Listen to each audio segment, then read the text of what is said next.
এই জুলাই মাস আগস্ট মাস আমাদের 12 মাসের মধ্যে একটা বলবো যে উল্লেখযোগ্য মাস। সকল উল্লেখযোগ্য ঘটনা এই মাসগুলিতে হয়েছে।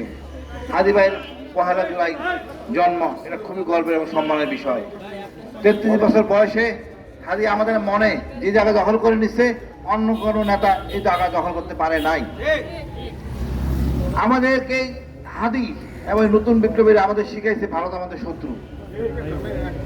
আমরা এখন বলবো হাদির বিচার করতে হবে কঠিন ভাবে, কোনো ছাড় নাই। ভারতকে ভয় পাওয়ার কিছু নাই। ওই 2 খানদানি বদমাইশ অস্ত্রধারীকে ধরে আনতে হবে। এর জন্য যে না কথা শুনে আন্তর্জাতিক আদালতে যাইতে হবে। ভারত সীমা লঙ্ঘন একের পর এক করতেছে, কোনো ছাড় নাই। যতই মোড়ামুড়ি করুক ভারত, আওয়ামী লীগ, এদেশে আওয়ামী লীগের কোনো ছাড় নাই। এই আওয়ামী লীগ সেনাবাহিনী 57 জন অফিসার হত্যা করছে। যেই দল নিজ দেশে সেনাবাহিনী হত্যা করতে পারে, তার স্থান সেই দেশে হয় না, আগামীতেও হবে না। কেউ যদি ইনে বিনে আওয়ামী লীগকে পুনর্বাসন করতে যান, তাহলে আপনারা অবিতাড়িত হবেন। পরিষ্কার কথা, হাদির বিচার প্রকাশ্যে করা হবে। আর যেসব কর্মকাণ্ড বিএনপি করতেছিল, আমরা খুব আশাবাদী, ধন্যবাদ জানাই। বিশেষ করে চীন সফর আমাদের মনে অনেক আশা জাগাইছে। আমাদের তিস্তা আমাদের আশা জাগাইছে। ভারতকে কোনো আমলে নেওয়ার দরকার নাই। আমি বিএনপিকে বলবো, আপনি সোজা চলেন, একলা চলেন। অর্থাৎ তার দিকে বলবো, আপনি শহীদ জিয়ার সন্তান, খালেদা জিয়ার সন্তান। আপনার গর্বিত একজন স্ত্রী আছে, উপদেশ তার থেকে নেন, অন্য কোনো উপদেশ দরকার নাই। আপনি সোজা একলা চলেন, ইনশাআল্লাহ কাঙ্ক্ষিত লক্ষ্যে পৌঁছতে পারবেন। জনগণের অন্তরে থাকবেন। এই জনগণই আপনার দরকার আগামী নির্বাচনের।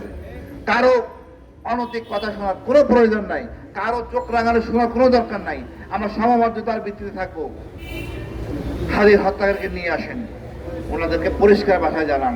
একজন উপদেশ, একজন আইসেন কূটনীতিক, আসতে না আসতেই তাকে বলা শুরু করে দিল আমাদের সাংবাদিক আমাদের লালন পালন করবেন। কি কুলাঙ্গারে কুলাঙ্গার! হাদি আমাদের গর্বের জায়গা। ওই কূটনীতিকে বলবো, তুমি বেটা জয়েন্ট সেক্রেটারি প্রটোকল, তোমার মন্ত্রীকে প্রধানমন্ত্রী বেতন ভাতা দিলেও তোমাকে সেই সম্মান দেওয়া হবে না। তুমি জাস্ট রাষ্ট্রদূত, প্রয়োজনে তোমাকে পিএমজি করে ফেরত পাঠানো হবে। এই দেশে তোমার থামাবে না। যেভাবে আমাদের বাংলার জনগণ জেগে উঠছে, সেরা আর লক্ষণ সেনের জাতিতে নাই। 24-এর আবু সাইদের জায়গায় আবু সাইদেরকে স্বীকৃতি চাই, হাদিরও স্বীকৃতি চাই। হাদির চেতনা নিয়ে বাঁচতে চাই, হাদির চেতনা নিয়ে মরতে চাই। সবাই আমরা হাদি হব, বাংলাদেশ দীর্ঘজীবী হোক। ধন্যবাদ।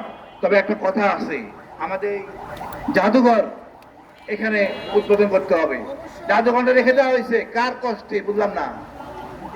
আমি তো জানি না, যারা যোগ্য তাদের মানে তাদের কথাই তো কোনো বলা হয়েছে, নিপুণ জনগণের কথা বলা হয়েছে। কোনো কাউকে ছাড় দেওয়া হবে না, ন্যায় বিচার প্রতিষ্ঠিত করতে হবে। ধন্যবাদ। বাংলাদেশ দীর্ঘজীবী হোক।